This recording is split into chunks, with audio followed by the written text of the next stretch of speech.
Oke, selamat siang Pak Wildan selaku senior investigator dari KNKT. Selamat siang Pak Wildan. Bisa dengar? Ya. Selamat siang Mas Anton. Dengar ya suara saya? Ya, dengar jelas. Baik Pak Wildan.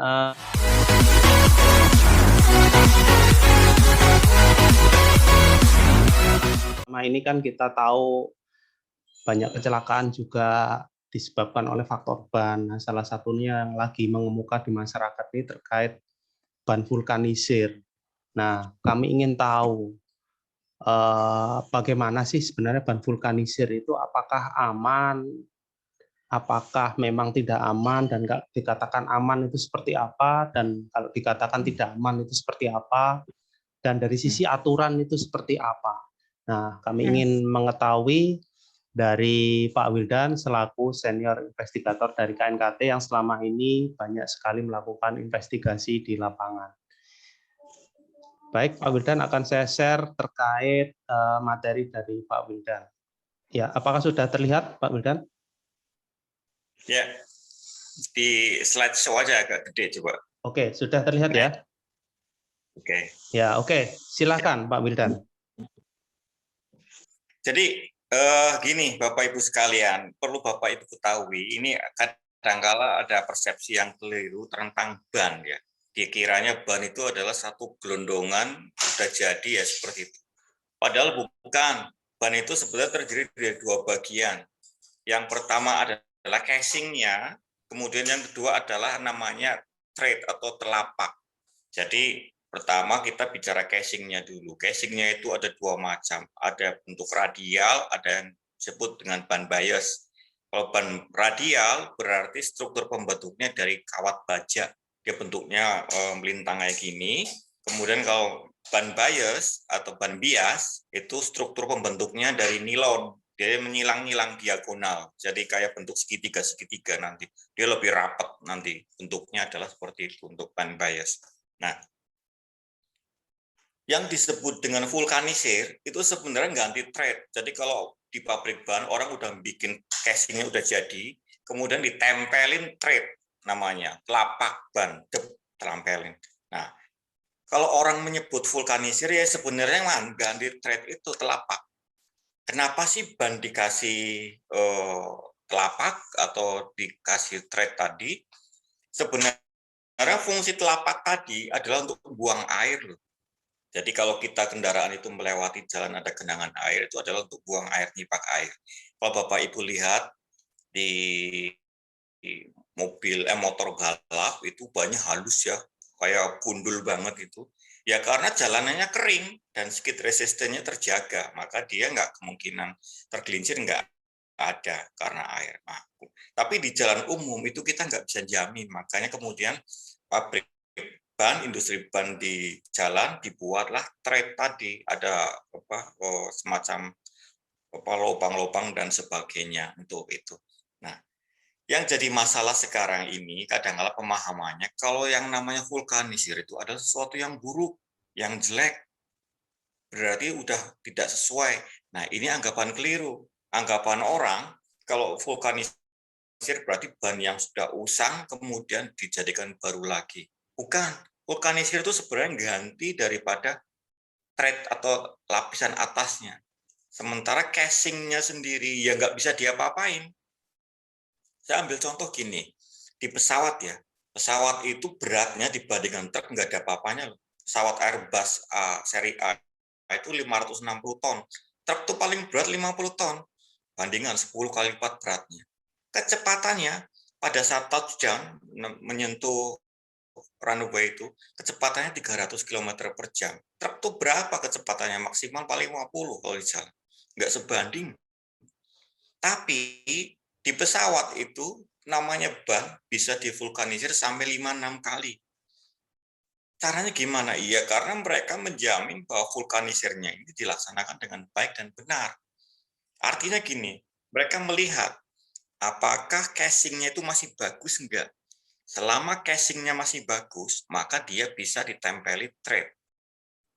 Tapi kalau casingnya sudah cacat, sudah ada kerusakan, itu yang nggak bisa dipakai. Nah, di sini masalahnya adalah itu, bagaimana vulkanisir di moda jalan ini memastikan bahwa casing yang dibawa ke pabrik vulkanisir adalah casing yang benar, belum rusak. Yang kedua, penggunaan material untuk thread-nya itu adalah benar. Kemudian cara proses menempelkannya juga benar. Yang ketiga, menggunakan alat yang tepat. Berikutnya lagi adalah orang yang memasang atau melakukan vulkanisir memiliki kompetensi yang bagus. Kuncinya di situ. Kalau di pesawat itu semua diatur, Pak. Mulai dari casingnya. Casingnya seperti apa yang boleh dipasangi thread lagi atau di vulkanisir. Dia ada standarnya. Kedua, cara melakukannya. Bahannya, lemnya, katakanlah pakai vulkanisir dingin, kemudian orangnya, alatnya apa. Itu semua ada standar diatur.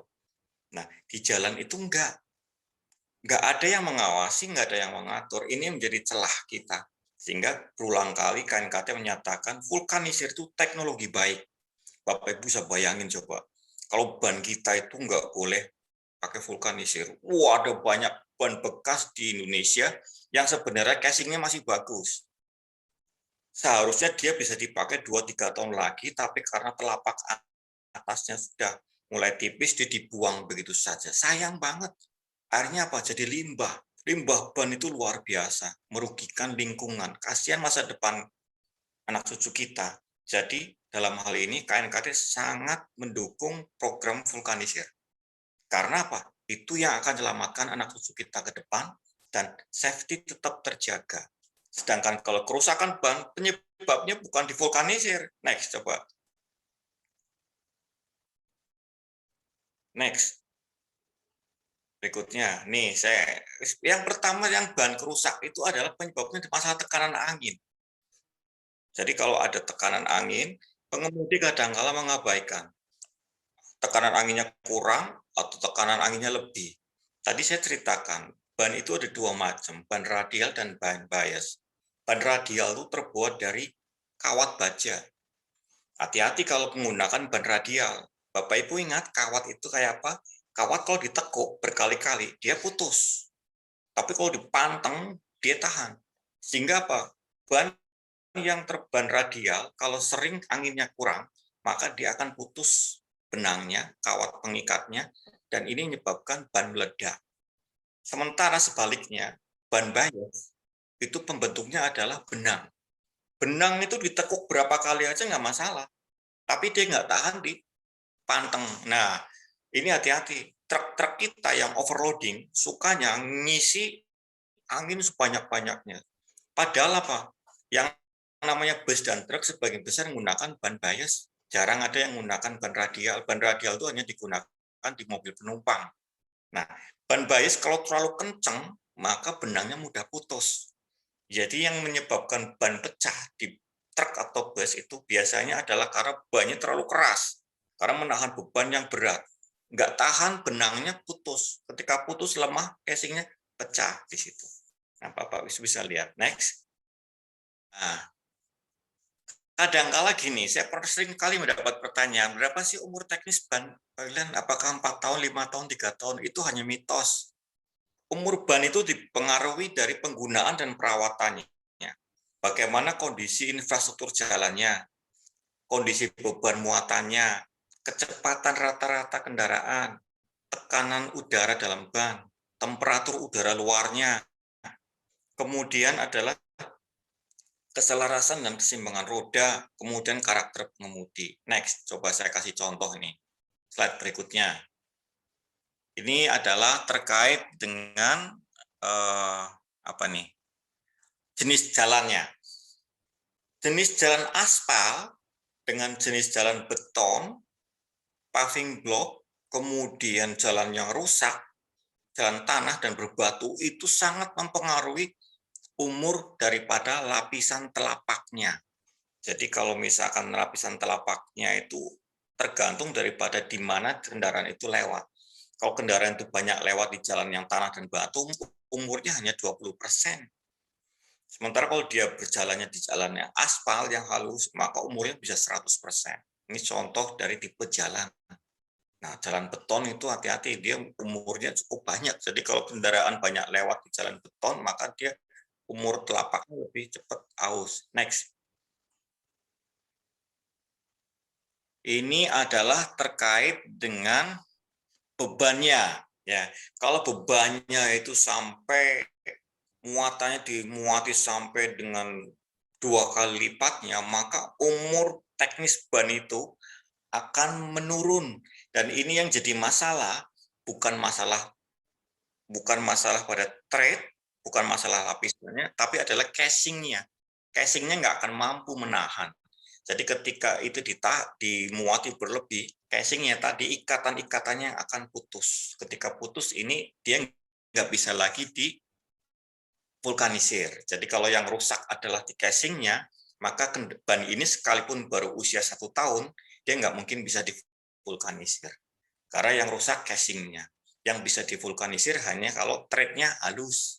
Next.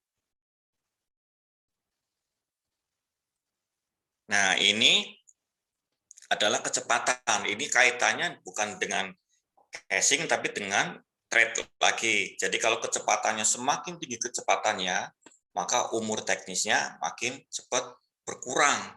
Jadi kalau ada mobil truk bis nih terutama yang larinya banter-banter, maka ban ini akan cepat aus. Jadi ini yang bisa diperbaiki adalah di sini. Permukaannya bisa diganti kalau dia masih sering ngebut. Karena ini nggak berpengaruh terhadap casing. Next.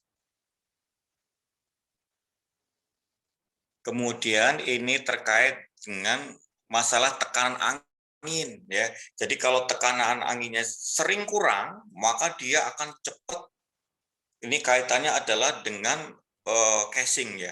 Jadi kalau pengemudi sering tidak memeriksa tekanan angin cepat kurang, maka susunan struktur ban di casingnya itu akan cepat rusak. Ingat Pak, kalau ban strukturnya casingnya cepat rusak, dia nggak mungkin bisa dilakukan vulkanisir. Jadi yang tadi bisa dilakukan vulkanisir hanya thread-nya aja. Next. Dan ini terkait dengan temperatur udara luar. Ini kaitannya bukan dengan casing, tapi dengan thread, dengan lapisan. Jadi kalau kendaraan beroperasinya di daerah yang panas, ya gurun, temperaturnya tinggi, maka dia casingnya cepat halus dan harus cepat sering diganti. Nah, kurang lebih itu Pak Mas Anton yang bisa kami sampaikan, nanti kita bisa diskusi lebih lanjut. Jadi yang kembali lagi saya ingatkan di sini, titik beratnya ya, bahwa ban itu ada 2 bagian, ada casing, ada thread, ada pelapisan. Kalau kita bicara vulkanisir, berarti menempelkan thread baru. Karena ketika ban baru diproduksi, itu juga tadinya 2 bagian Pak. Jadi ada casing ditempeli pakai thread. Kemudian dijual, dioperasikan ketika thread-nya menurun, diganti lagi, ditambah lagi. Itulah namanya vulkanisir. Nah, kapan bisa divulkanisir? Kalau casing-nya masih bagus. Kalau ikatan-ikatan strukturnya masih bagus. Nah, itu bisa divulkanisir. Selama casing-nya masih bagus, sekalipun usianya 10 tahun, ya masih bisa, nggak apa-apa. Jadi kalau saya ditanya, berapa kali vulkanisir dibenarkan dalam sebuah ban? Ya saya nggak tahu, tergantung orang penggunaannya. Kita periksa dulu casingnya, masih mungkin nggak divulkanisir. Jangan sampai yang rusak adalah casingnya. Selama casingnya masih bagus, sekalipun usianya 20 tahun, ya masih bisa divulkanisir. Tapi sekalipun usianya setahun, casingnya udah rusak, ya nggak bisa divulkanisir. Itu aja. Nah ini Bapak Ibu, kalau terkait aquaplaning hati-hati, KNKT seringkali menyampaikan pada saat menemukan genangan air di atas aspal, ya hati-hati. Pesan kami yang kami tempel di jalan tol dan sebagainya, itu jangan sampai kecepatannya lebih dari 70 km per jam. Karena apa? Pada saat kecepatan kita 70 km per jam, maka sebenarnya telapak ban itu kayak gantung, nggak nempel ke aspal, dia lebih dibalut oleh air. Nah, pada saat kondisi seperti itu, roda kehilangan traksi pada aspal.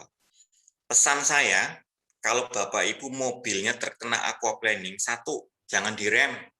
Karena ketika direm, itu pasti akan spin. Jadi biarin aja kalau dia lagi ini, udah biarin aja. Bapak jangan ngerem, jangan ngegas, biarin aja. Sampai jalan lepas dari aquaplaning baru direm. Bagaimana rasanya lepas dari aquaplaning? Nanti kerasa di setir bahwa udah ada nempel di aspal. Kalau terkena aquaplaning kayak ngambang kendaraannya, rasanya ngambang. Nanti jadi kalau Bapak Ibu udah lepas dari akan kerasa kayak ada mulai napak di aspal lagi lah, itu baru bisa direm. Tapi selama masih ngambang jangan, karena ketika dia direm maka akan berputar-putar kendaraannya, banyak keluar dari pelek dan itu akan fatal. Bapak Ibu bisa mengalami body roll dan itu akan fatal. Oke, terima kasih Pak Wildan. Tadi sudah jelas ya untuk mengenai ban vulkanisir. Namun kita berbincang-bincang sejenak mengenai ban vulkanisir. Yang pertama, tadi dikatakan bahwa ban vulkanisir di jalan tidak ada yang mengawasi. Maksudnya bagaimana ini, Pak Wildan? Tidak ada yang mengawasi itu bagaimana?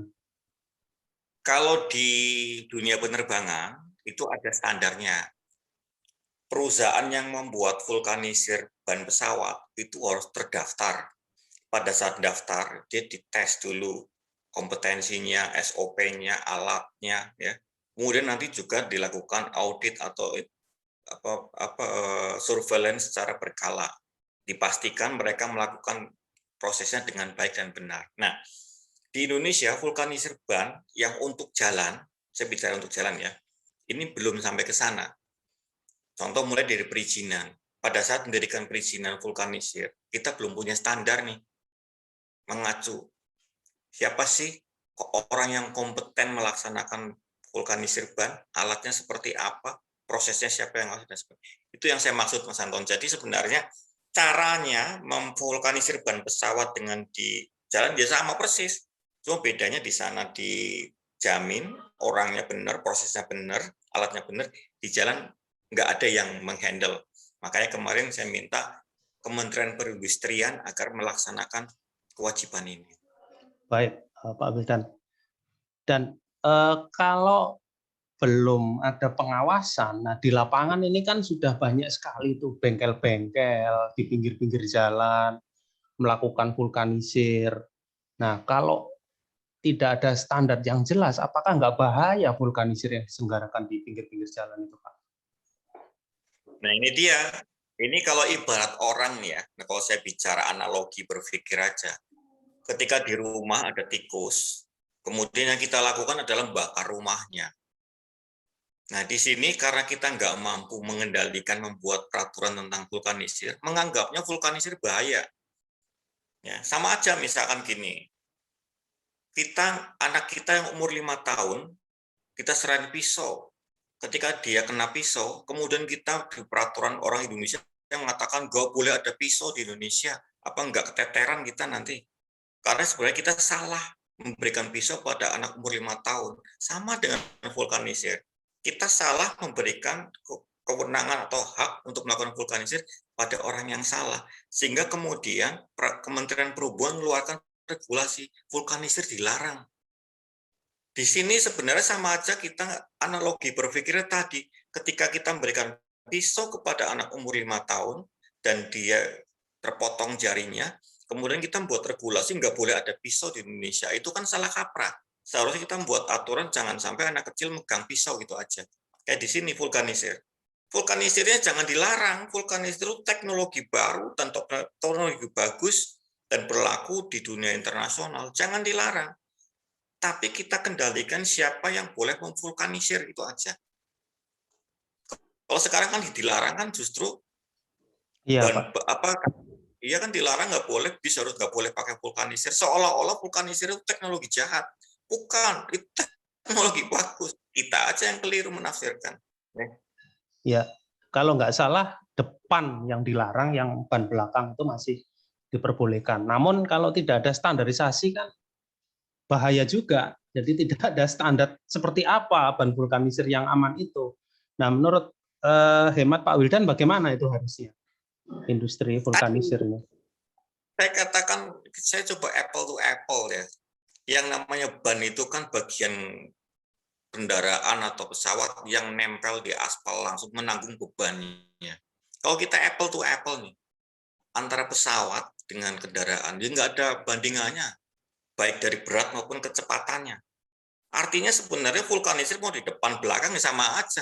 Tadi loh dari awal saya ngomong, ban baru sekalipun itu sebenarnya ditempelin juga, Mas Anton.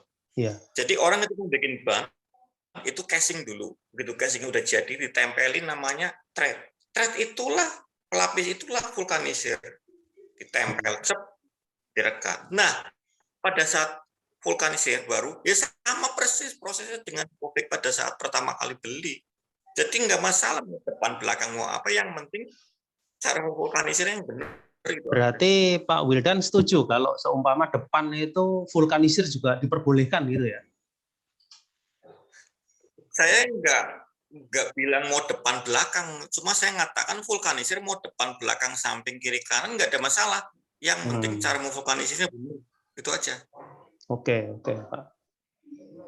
Terus saya setuju Pak tadi terkait limbah, karena kalau terlalu banyak ban yang menumpuk menjadi limbah, jadi lebih baik ya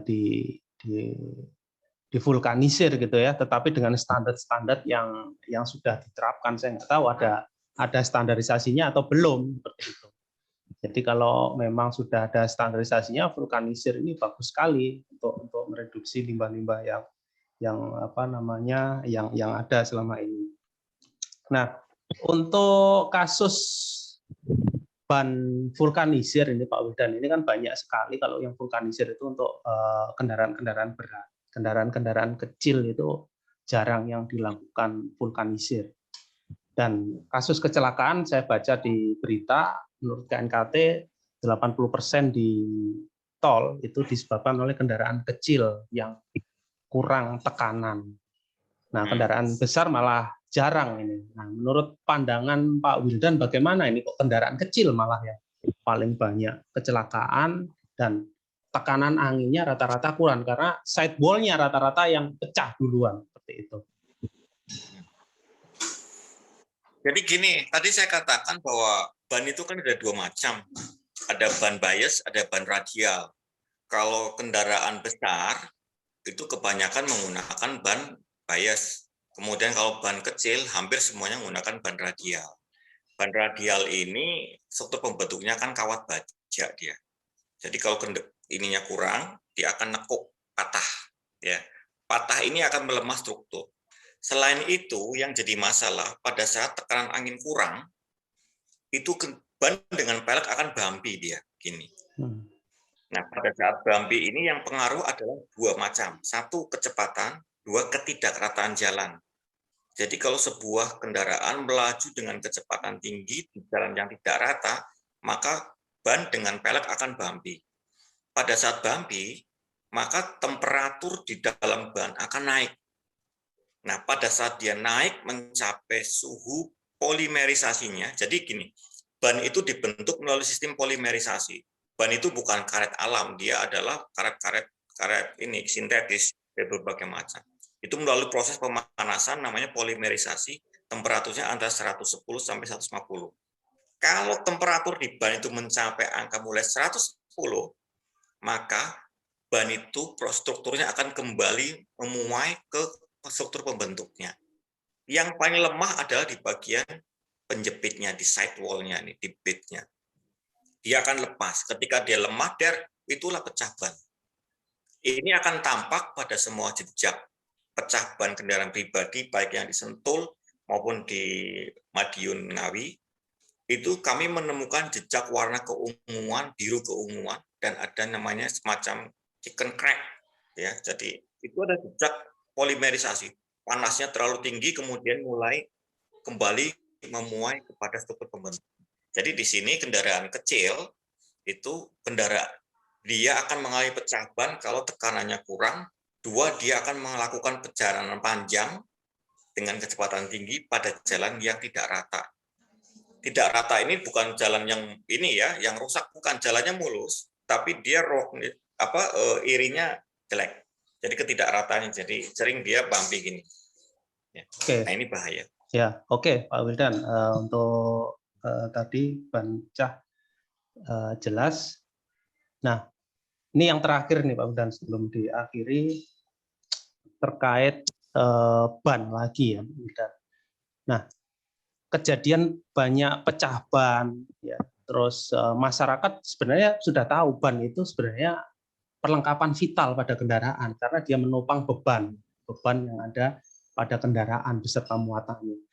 Namun masyarakat kalau ditanya bagaimana perawatan ban, mereka tidak tahu. Nah, sangat kontradiktif. Dikatakan vital, tetapi kok tidak tahu merawatnya. Nah, ini mungkin ada pesan-pesan atau saran untuk supaya ban kita aman, ban kita ya awet, supaya selamat di jalan raya. Bagaimana Pak tips-tipsnya untuk perawatan ban? Ya. Jadi pertama gini, kalau beli ban, jangan beli di toko-toko yang hasil kecil lah. Karena penyimpanan ban sendiri sudah bermasalah. Kalau misalkan ban itu tumpuk-tumpuk biasa aja, ya, maka ban itu cenderung berisiko mengalami oksidasi. Oksidasi pada ban berbeda dengan di tembok atau di besi. Kalau oksidasi pada tembok, pada ban, pada besi, itu akan muncul di permukaan. Kalau Bapak Ibu lihat, kalau temboknya mengalami oksidasi, itu pada merowul ya di depannya kan, merowul. Besi juga gitu, karatannya itu dari luar ke dalam. Ban sebaliknya. Kalau ban luarnya bagus Pak, dia ngeroposnya dari dalam. Jadi dibalik ini hati-hati Pak Anton sama teman-teman sekalian. Antara ban dengan tembok, perbedaannya kalau tembok mengalami oksidasi pelapukan, dia melapuknya dari luar ke dalam. Kalau ban dibalik, dari dalam keluar. Jadi Bapak Ibu nggak akan melihat ban itu lapuk. Cara nyimpennya salah, maka itu bisa lapuk. 2. Sekarang lagi musim COVID ini. Di musim COVID, kadang-kala kendaraan banyak nganggur, digeletakan gitu aja. Usahakan kendaraan Bapak Ibu diputarkanlah kena aspal, jangan sampai ditaruh di garasi sampai berminggu-minggu. Karena ketika itu diletakkan begitu saja, akan terjadi proses oksidasi, Bapak Ibu nggak akan merasa. Waktu saya mengajar di Bali, saya pernah mendapat pertanyaan dari peserta, Pak, saya dari bulan Maret sampai Agustus, itu kendaraan saya, angkutan sewa, tidak beroperasi, karena nggak ada konsumen. Kendaraan saya taruh di garasi. Bulan September saya dapat order, tapi saya sial Pak, hari pertama saya narik, 4 ban saya pecah semua. Padahal bannya masih bagus. Terus saya tanya, Bapak, waktu dari Maret sampai Agustus tuh, mobilnya keluar nggak? Enggak Pak, orang nggak dapat order. Nah, itu dia. Seharusnya Bapak nggak boleh naruh mobil berdemikian saja. Bapak harus mutarkan tiap hari, jadi biar kena matahari, kena aspal, sehingga proses oksidasi nggak terjadi. Karena proses oksidasi itu terjadi pada saat diletakkan demikian saja. Demikian juga ban cadangan. Saya berulang kali ngomong, ban cadangan jangan dipakai untuk penerus. Ban cadangan itu hanya dipakai pada saat untuk berjalan menuju tempat penggantian ban. Hati-hati jangan laju cepat-cepat kalau lagi pakai ban cadangan. Kita nggak tahu apakah ban itu udah terkena proses oksidasi atau enggak. Karena kita nggak pernah tahu terjadinya pelapukan pada ban. Pelapukan pada ban itu dari dalam keluar. Kelihatannya bannya masih bagus, kokoh, dipentung-pentung gini nggak masalah. Dalamnya rapuh. Pada saat dia bergerak dengan cepat, panas, nggak kuat, pecah dia. Kemudian hindari juga apabila Bapak Ibu lagi melaju, ada lubang, dihajar, itu nanti akan rusak juga di casingnya. Jadi menabrak lubang atau batu atau apa itu yang rusak bukan thread-nya, tapi adalah casingnya. Ini yang mahal, mau nggak mau harus ganti. Mungkin itu Pak Anton, jadi seringkali kita salah persepsi beli ban. Saya pernah juga datang ke perusahaan angkutan umum, saya lihat tuh Bapak naruh banyak gitu, ban baru ditaruh ditumpuk-tumpuk. Kenapa Pak? Harus pakai palet Pak, harus pakai palet, pakai kayu ditempel, ditumpuk ini, nggak boleh langsung tumpuk-tumpuk kayak sate kayak gitu, nggak boleh. Itu nanti Bapak terjadi proses oksidasi, nggak lama pecah bannya. Ya, gitu Mas. Oke, Pak Wildan. Menarik sekali nih untuk tips-tips ban. Nah, ini sebelum diakhiri ini ada satu lagi pertanyaan, Pak. Nah, ban ini kan vital, Pak. Tadi ada perawatan dan lain sebagainya. Tidak dipakai aja bisa menyebabkan musibah tadi ya, karena tidak dipakai Nah, apakah di Indonesia tidak ada Pak pengujian ban? karena ini merupakan vital. Jadi untuk mendeteksi kerusakan awal atau apakah ada semacam pengujian ban atau memang belum ada seperti itu? Kalau pengujian ban, ya balancing itu sebenarnya. Tapi balancing itu kan sebenarnya itu keseimbangan aja. Tapi kalau dia lapuk atau enggak, memang kita belum pernah melakukan ya. Tapi kalau pengujian laboratorium ya pasti bisa, cuma kan mahal, tapi jarang, hampir nggak dilakukan. Ya yang bisa kita lakukan pencegahan aja. Kalau pengujian ban yang lazim dipakai ya balancing aja. Untuk uji berkala belum ada Pak ya? Memang nggak ada ya? Enggak, kalau uji berkala cuma memastikan bannya sesuai enggak ukurannya, kemudian tekanan anginnya, sama alurnya. Alurnya, nah ini di pengujian berkala, alurnya kita menggunakan pendekatan 1 mm. Kalau industri 1,6.